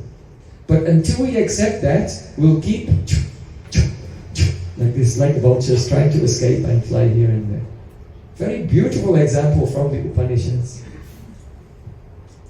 So, if one takes shelter of the Lord, we have discussed there are different levels. There is Aishwarya of Vaikuntha, and beyond that there is the Madhurya of Vrindavan. But in Vrindavan there are different rasas. So Shanta, Dasya, Sakya, Vatsalya and Madhurya. Shanta rasa is in a dormant position in Braj. So from Dasya there is servitude, being the servant of the Lord. Then higher than that, having all the qualities of Dasya. Dasya has Krishna Nishta, being fixed on Krishna, Trishna Tyag, giving up everything else. It has Mamata, possessiveness. It has Seva. All these things are there in Dasya Ras. But all those things are also there in Sakya, plus Vishramba. Samabhav, the feeling of equality. I am equal with Krishna, I am his friend. So the Sakya is higher. And Vatsalya is even higher. Vatsalya Ras includes all of those ingredients, plus Palan Poshan. I have to nourish him, I have to take care of him. And Taranabhartsan. He does not know what's good for him. Sometimes I also have to rebuke him and chastise him as well. These are the added ingredients of the parental mood, Vatsalya Rasa. So Srila Prabhupada, he gives a very beautiful description why the Vatsalya Rasa of being the parent of God is better than seeing God as your father. You know? Just like in many religions they see God is the father and you are the child. But in Vaishnavism, there's the other way around. You can become the not directly Krishna's father, but you can have the fatherly mood or motherly mood to him, Vatsalya Rasa. So that is superior. Why is that? Because the child is basically exploiting the parents. Right? This is in Sanskrit, this is called Dohan Kriya. Dohan Kriya. The activity of milking. Right? The baby is born day and night, the parents are serving the baby. When the baby is hungry, drinks the mother's blood. Right? The mother has to eat so much and it turns into blood, then the blood turns to milk and the baby drinks it. So this is called Dohan Kriya. Baby's taking, exploiting completely. And then when the baby grows up, even there's no guarantee that that child will serve the parents. Right? I graduated now, bye mom. I'm going to wherever, Dubai. Yeah. I go somewhere else. Like, then they don't serve the parents. Like this. So, to the relationship of that God is my parent is like a Dohan Kriya, exploiting relation. But the opposite, when a person becomes in the Vatsalya Ras, following the moods of Madhya Yashoda, then now Krishna does the Dohan Kriya to you. Right? The parents, they serve the child even before the child is born. Right? Parents think, we're going to make a house and collect so much money and everything so we can afford to have children. They think they're decorating the baby's room and buying the beds and the toys and everything. They do so much service before the baby is even born. Then as soon as he's born, they're serving all the time and the child is exploiting. So like this, the Vatsalya Rasa is better than being the other way around. That God is your father or better, you are the father or mother towards him, and then Krishna is exploiting. Krishna is exploiting Madhya Yashoda, always drinking her milk, always making her cry, always making her worried and running around here and there. What's he doing? And Krishna is enjoying. So here, because Krishna is the supreme enjoyer, that's his position. And the more he exploits the living entity, the more happiness the living entity feels. Not like in this world, if we're exploited, it's kind of, we become bitter. But in the spiritual world, because the pleasure of the Bhakti to Krishna, pleasing him, is done by Ladini Shakti. So then the more you please him, the more happiness you feel. Yasmin tushte jagat tushta. When Krishna is pleased, the whole world is pleased. Or in the words of Prahlad Maharaj says, Naivatmano prabhurayam nijala bapurna manam janada vidusha karano brnite yad jano bhagavate vidadita manam tatschatmane pratimukasya yatha mukasya. Lord Nishingadev said, "Oh my Lord, you accept the service of the conditioned souls in this world not for your own benefit. Naivatmana prabharam nijalabha. Oh my Lord, you don't accept the service of the living entities in this world, nijalabha, for your own benefit. Why? Nijalabha purna. Because you are complete. God is complete. He does not require anything. He's Atmaram, self-satisfied. Then why does he tell us that you should serve me? Manmana bhavamad bhakto madhyajamam namaskuru. You should serve me. Why? Why does he say that? Why? Because manam janada vidusha karno brinite. This is his mercy, that he gives us a chance to serve. Because whatever we do in the service of Krishna, that the benefit actually comes to us. So he gives the example, Tatschatmane pratimukasya yatha mukasvi. Means that if there's a mirror, and you see your reflection of your face in the mirror, and you want to make that reflection beautiful, then what do? You cannot take the kajal and put the makeup on the reflection. Yeah? Will it make the reflection more beautiful if you decorate it? No. If you decorate your face, automatically the reflection becomes beautiful. So in this example, our soul is like the reflection, God's reflection, His Angsa, and He is the origin. So when the Supreme Lord is decorated and made beautiful, then we automatically look beautiful. You can see if there's a devotee serving and pleasing Krishna, the devotee is very attractive, very beautiful. All the great qualities come in that devotee. Why? Because he's decorating Krishna and making Krishna beautiful, so devotee becomes beautiful. Because he's serving Krishna, the qualities of Krishna are coming in the devotee. So when Krishna exploits his devotee, it's not for his benefit. It gives the greatest joy to the devotee. Therefore, this Vatsalya Rasa, seeing that Krishna is the child and the devotee is the parent, and he's doing Dohan Kriya, exploiting the parents, this is superior than seeing God is your father. Very wonderful. Now, why is Srila Bhaktisiddhanta Thakur explaining this? Because Gaudiyas follow Madhurya Rasa. Right? Madhurya Rasa.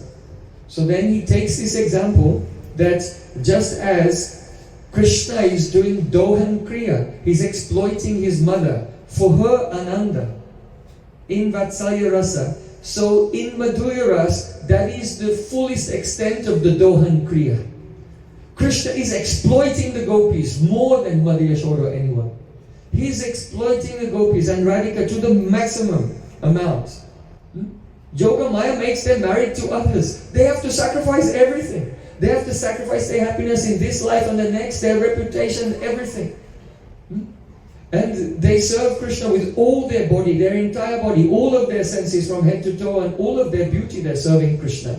So Krishna is doing maximum Dohan Kriya, exploitation of Braja Gopis. Therefore this Madhurya Rasa is the Paramananda. Highest joy. Did you ever hear Katha like this before?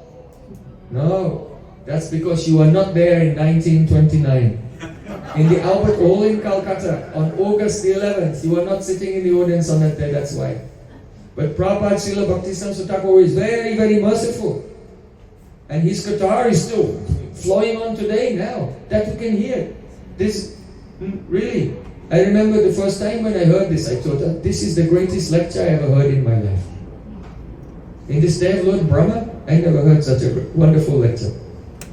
So Prabhupada is very amazing. It's important, we should hear about the life of Srila Prabhupada. But don't neglect the actual words of Srila Prabhupada. Many persons say how he was born with the umbilical cord like a Brahmin thread, all of these things. But more important is his Vani. Right? His actual Vani. What did he say? Very deep, very powerful, very transformative. So, in Madhurya Rasa, that is the highest platform. So the Gaudiyas are there in Madhurya Rasa. Then he said, what is this Gaudiya-Darshana? He said Gaudiya-Darshana means that the Vishay-tattva is outside and inside the Ashray-tattva. The Ashray-tattva means the devotee. And when the devotee is in that state, when the Vishay-tattva is inside and outside, then, this is Gaudiya-Darshana. Just like we already told the Sambandha Gyan from the Chatusloki Bhagavatam, the first verse. But the Prayojan tattva is in the third verse of Chatusloki Bhagavatam. What is that? Do you know? Anyone know Chatusloki? There are 18,000 verses in Srimad Bhagavatam, but in chapter 9 of the second canto there are 4 verses. This is the original. All the verses come from this. So if you learn these 4 verses, then you know the whole Bhagavatam. It's easier than learning 18,000 verses. So that is the seed of the whole Chatusloki Bhagavatam. Bhagavatam in 4 verses. So in the third verse, that is the Prayojan tattva. He said, Yatamahanti bhutani bhutesuscha viteshvanu pravistana pravistani tatateshu natesvam. Krishna said, just as the elements enter into all beings and also exist outside of them, so in the same way, I am inside and outside of all beings. Now this sounds like some kind of discussion of ontology and metaphysics, but really it is Prem Tattva, it is the Prayojan. Because when the heart is filled with Prem, then one sees Krishna Lila inside and outside. Both. Ama bhakta pramibandhya che hridaya vitare yahanatra pari tahan dekai amare. See, Krishna said, my pure devotee has bound me up with the rope of love in his heart, and wherever his eyes fall, inside or outside, and wherever he looks, he sees this my spurti everywhere. So this is Gaudiya-Darshana, the vision of Gaudiyas. He gives another example. Visrijati hridayam nayasya sakshat harira avasa vihitopya golganasha pranaya rasayana ditat nripatma sa bhavati bhagavata pradana ukta. The Supreme Lord is so powerful that if someone is trapped in the complicated mesh of this birth and death, and even in a helpless condition, like they're falling off a cliff, and they say, oh Krishna, then that one name, only Namabhas, will liberate them from the bondage of material existence. Krishna is so powerful. Yet that Krishna himself, he is bound and he cannot get free, being tied up with the rope of love of the Mahabhagavat, Bhagavat Pradhan, the Mahabhagavat devotees. So how wonderful is that person? Only the abhas of his name can free everyone from this world, but he himself cannot break free from the love of his devotee. Prabhupada Bhaktisiddhanta Thakur gives another example. When Sri Krishna left the Rasa Lila, then the Braj Gopis were wandering here and there. Chuta, Pravala, Pasanasana, Kovidara, Jambaka, Bilba, Bakalam, Rakadam, Manipa. They saw Krishna in their hearts, but outside, they could not see him. But they're looking and they're thinking that every living entity is alive and realizing Krishna and knows Krishna. So they're asking, oh, mango tree, have you seen Krishna? Oh, kadamba tree, have you seen Krishna? Oh, Gaudiya-Darshana tree, have you seen Krishna? Bilba tree, have you seen Krishna? Like this. So either seeing Krishna inside and out, or seeing one's own mood of praying in every other being. Sarva bhuteshu ya pasyat bhagavat bhavamatmana bhutani bhagavat atman esha bhagavatottama. The gopis, they love Krishna, but they think, I have no love, everyone else has love. Just like in Venu Geets. Danyasma mudagati opi arinya eta yananda nanda upata vichitta vesha akana venu ranitam sa Krishna sara pujam dadovi rachitam pranayava lokai. Radhika says, oh, look at these deer. They're no deer, she's in her home. But because Krishna has gone to the forest, out of attachment, in her heart, by bhav netra, by the eyes of bhav, love, she thinks I'm in the forest with Krishna and sees some deer, and Krishna's playing his flute. And the female deer are leaving their husbands and leaving their shyness and approaching Krishna. And the husbands are following behind the female deer also. And gopis, Radhika says, this deer is very fortunate. Why? This deer has love, really has love for Krishna. Because this deer is, by dharma, dharma is to be very shy. If a human being comes, they run away. But she gave up her dharma and went to Krishna, and husband is following. But look at me, I cannot give up my dharma. And if my husband sees me leaving, he'll follow me with a stick and bring me back and beat me. But these deer are so fortunate. When she's describing the deer, the trees, the cows, the birds, she's thinking, I have no love, but they all have love. She sees her own love in every moving and non-moving being. So this is the meaning, Gaudiya-Darshana. That for the Ashray Tattva, the Vishay Tattva is inside and outside everywhere. In a more higher state even, Krishna sent a letter to the gopis telling them, oh my dear gopis, and he told this saying, Yatha mahanti bhutani, the elements are inside and out, and so am I. Gopis said, what kind of love letter is this? Sounds like a Vedanta philosophy. Why is he saying this? But then afterwards they realized, oh, outside we're seeing Krishna's Prakat Leela, and inside we are seeing Krishna's Aprakat Leela. In Goloka Vrindavan, we are always with him. This is Gaudiya-Darshana. So then Srila Bhaktisiddhanta Thakur said, oh, more. This is not fully Gaudiya-Darshana, there's more.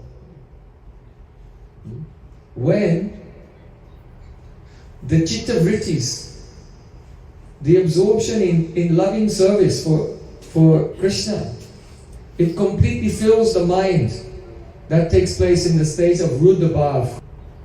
Prem, Sneh, Man, Pranay, Rag, Anurag, Mahabhav, Ruddha, Adhiruddha, like this. So when the stage of Ruddha Bhav comes, at that time, all the vrittis in the mind is just of the nature of Mahabhav for Krishna, and it overflows from the mind, because all the chitta vrittis are pran. So the pran overflows from the mind into the body.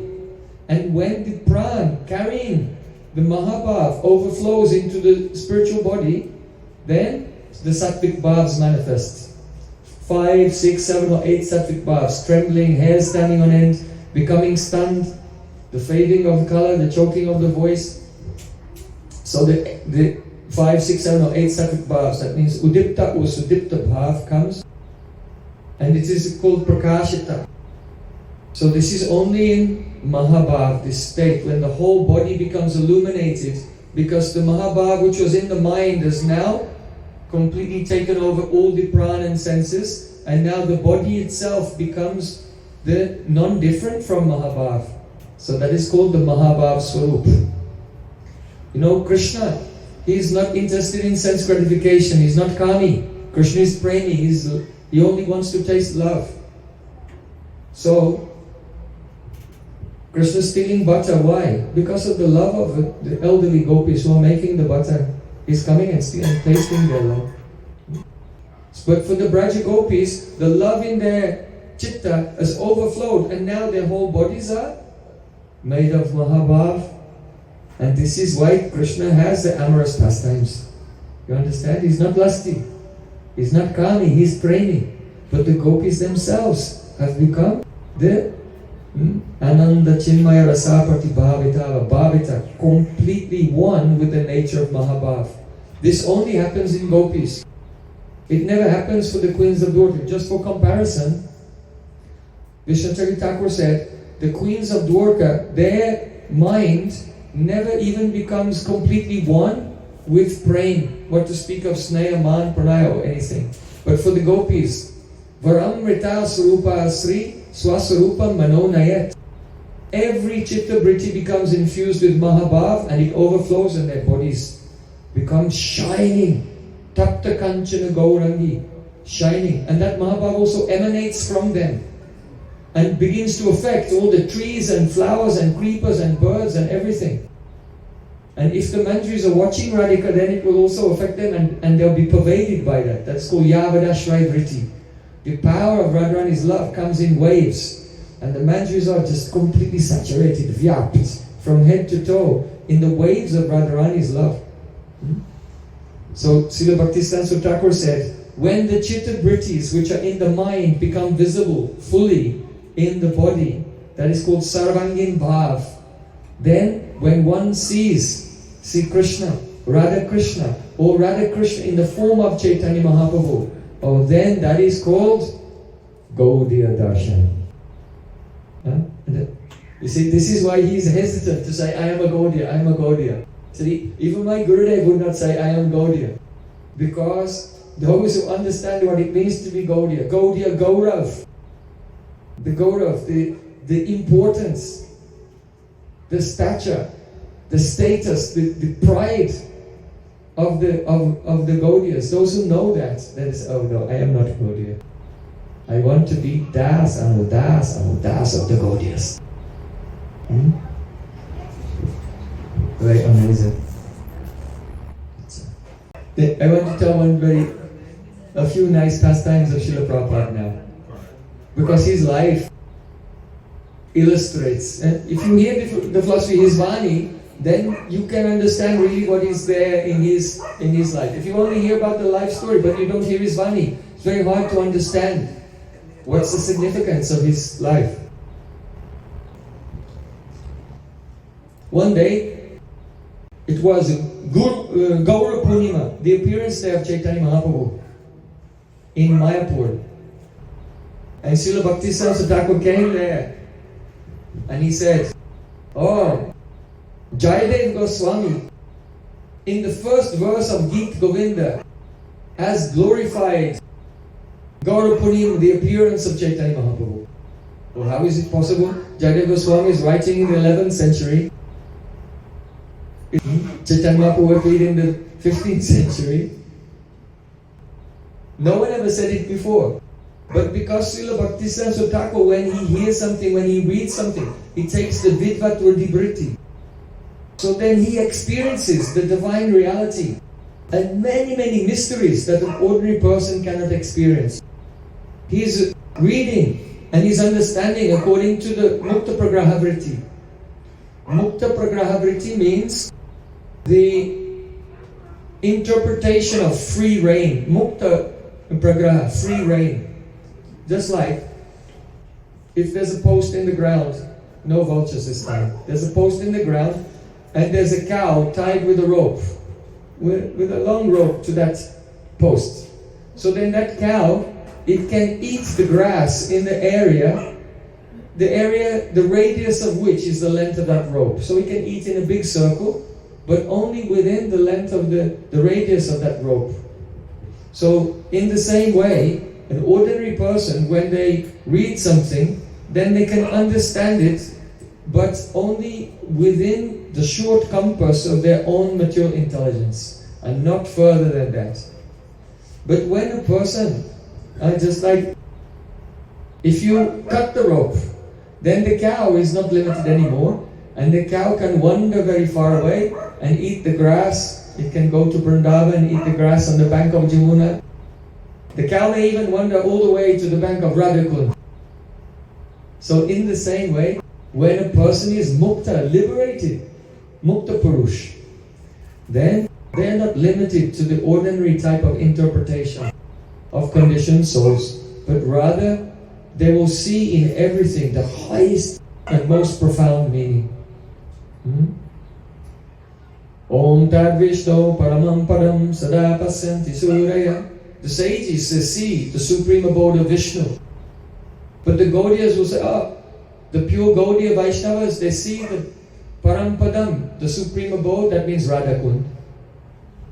Of Vishnu, yes. Yatha Radha Priya Vishnos Tasya Kundam Priyam Tata. It's written in the Padma Purana.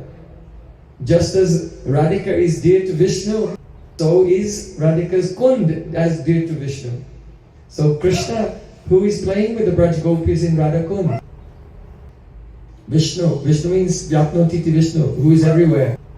So Krishna has many, many forms to meet with all the Sakhis at the same time, so he's Vishnu, he's everywhere.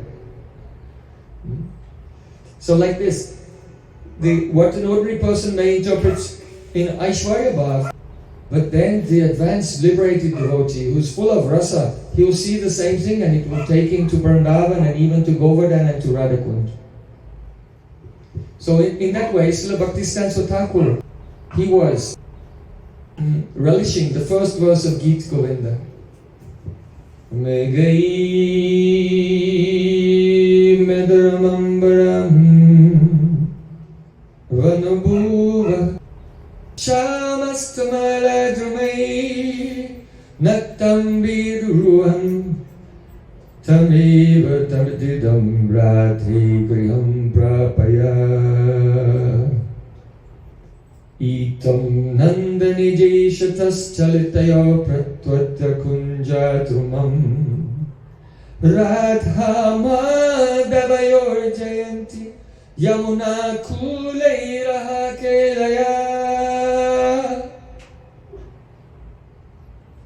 In this first verse, Chaitanya Goswami is saying, Megara Maduramam Baram. The dark rain clouds are covering the sky. Chaitanya Goswami is writing, but who's speaking? One Sakhi is speaking. The Ras Leela is going on. Krishna is singing, dancing. There are many gopis here and there. The moonlight was shining, illuminating the forest. But just then, some dark rain clouds covered the moon, making the forest fall into darkness. Megaya medaramambaram vanabhuva shamastamay. And there was a dense forest of tamal trees, which tamal trees are very dark as well. And so it was very shady and pitch black there when the moon was covered by the rain clouds. So by this, the Sakhi is, because Brijvasis, they never speak in a straightforward way. That Sakhi is saying, oh, Radhika, look, now, just for a moment, the forest is being put into complete darkness. So, if you catch Krishna by the hand and pull him into that dark kunj there, then when the clouds move, everyone will look around and he's gone and no one will know what happened. So nattam vidoyam tvamiva tadidam ratri griham prapaya. O Sakhi, Radhika, Krishna is afraid. Why is he afraid? Because he had been dancing with other gopis, and when you came to meet with him, then you said, oh, Bahu Vallabha Priya. Bahu Vallabha Priya. You are very dear to many, many beloveds. And by saying this, Krishna thought, oh, Radhika is in mind, she will not accept me.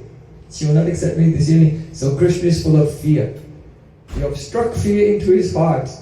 So now you have made him go down to the bottom of depression, and the dark cloud has come and everything became dark. You should quickly catch him by the hand. Radhi griham prapaya, and take him through the darkness to the kunja griha. Idam Itam nanda nijeshatas chalitayo pratvadya kunja dhumam. Then Radhika took Krishna by the hand, and from the lowest depression he went to the peak of joy. And Radhika led him through the path and into the kunj. Radha Madhavayor Jayanti Yamuna Kule Raha Kelaya. Jayanti, oh glories to the Rahakeli, the secret pastimes of Radha and Madhav on the bank of the Jamuna. What does it mean? Old victory. That means after Radha Krishna we enjoyed together and both are perspiring. Then on the bank of Jamuna, there's such a breeze. In the forest there's a little breeze, but on the bank of the Jamuna it's more fresh. And so when the fresh breeze touches the Jugal Kishore, when they became tired from playing, then it's very refreshing, and that is the complete victory of Radha Krishna's secret pastimes. So Jayadeva Goswami has described this. But our Prabhupada Bhakti says, Thakura, when he was reading this, because it was Gorpanim, so he was seeing Gorpanim everywhere. Jayadeva Goswami has discussed the appearance of Chaitanya Mahaprabhu here. Now the same verse again, but each word will explain related to Mahaprabhu. Megai Madaramambaram. In the Kali Yuga, the dark clouds of the Apasiddhanta and all different types of atheistic theories, they spread everywhere. And because of that, Shamastamala Drumam, even though Goloka Vrindavan is filled with the most beautiful Kalpa Vriksha, wish-fulfilling desire trees, but the people of the world, they are not attracted to the prospect of that Goloka Vrindavan because they're covered by the dark clouds of the ignorance in Kali Yuga and so many atheistic theories. Nattam Biruam. In this time of Kali Yuga, which is like night, Krishna is afraid. Why? Because previously when Krishna appeared, he said, Sarva dharmam pratyaja mamekam shanam raja. Give up all varieties of dharma related to the body and mind and surrender only to me. And see, Krishna said, Aham hi sarva yajnanam bhokta cha prabhureva cha. I am the enjoyer of all sacrifice. I am the Lord of all sacrifice. So in the previous age, when people heard this, then they understood. Out of false ego, I had Gaudiya-Darshana. I was looking at Gaudiya-Darshana means seeing that everything is for my pleasure. This is the condition of material life. We look around the world and the eyes are trying to measure everything. How much can I enjoy it? How can I taste it? How can I smell it? How can I see it? How sweet is it? How salty is it? How crunchy is it? The eyes are looking everywhere and measuring. Miyate anaya iti maya. By which you measure, that is called maya. So trying to measure, trying to taste, the Gaudiya-Darshana, this is the conditioned existence. So when Krishna says, Aham I sarva yajnanam bhukta cha prabhureva cha, I am the enjoyer of all sacrifice. Previously the living entities could understand, this is why I'm suffering. This is why I'm trapped in the world. I was thinking I am the enjoyer of everything, but Krishna is the enjoyer, and everything, including my soul, exists only for his enjoyment. They could understand that before. But now, Nattam Biruham, in this Kali Yuga, it is a dark night, and Krishna is afraid to come to this world in the form of Krishna and say, surrender to me, I am the enjoyer of everything. Because people are so demonic. If Krishna will say, I am the enjoyer, they'll say, why are you the enjoyer? I am the enjoyer. What are you? Are you a fascist dictator? You will dominate us? No. We will enjoy. We'll all enjoy. We'll democratically enjoy. We should vote on it. Why should you be the only supreme autocratic monarch? They cannot take it. They want themselves to be the enjoyer. This is demonic. The spirit of enjoyment is demonic. But it is manifest in the spirit of envy. If Krishna says, actually I am the enjoyer, that's my ontological position in reality. It's just a fact. But they cannot take it. No. Why should God enjoy? Why should God have 16,108 queens in Dwarka? Shatakoti Gopi. Why should Krishna have billions of gopis? No, we don't accept it. There is opposition to Krishna's enjoyment. This is the demonic mentality. Understand? We have to give it up. It has to be removed from our heart completely. Krishna is enjoyed, we have to be enjoyed. That is the supreme, the swadhinata, independence of us, prem bandhana, to be the slave of Krishna, to be fully dohan kriya of Krishna, fully exploited by him. That is the greatest happiness. But no. We want to exploit ourselves. We want to exploit things for ourselves. Because this is the mentality, especially in Kali Yuga, very demonic. So Bhaktisiddhanta Thakur said here, Naktam Biram, during this night of Kali Yuga, when the path of bhakti is covered, people are not attracted to the beauty of the spiritual world, then at that time, Krishna is afraid. He cannot tell them, I am the enjoyer, surrender to me. And therefore he has to hide. Radhe Griham Prapaya. Oh Krishna, go with Radharani and together appear in the Griha of Jagannath Mishra in the Yoga Pit in Mayapur Dham. So Krishna being shy, he did not appear and say surrender to me. Krishna has appeared in a hidden way by combining together secretly with Radharani and appearing in Mayapur Dham.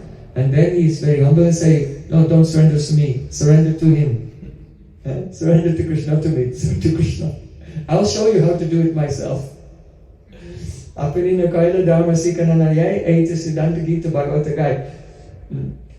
will follow you if you don't do something yourself? We have to practice ourselves. Otherwise no one will follow what we say.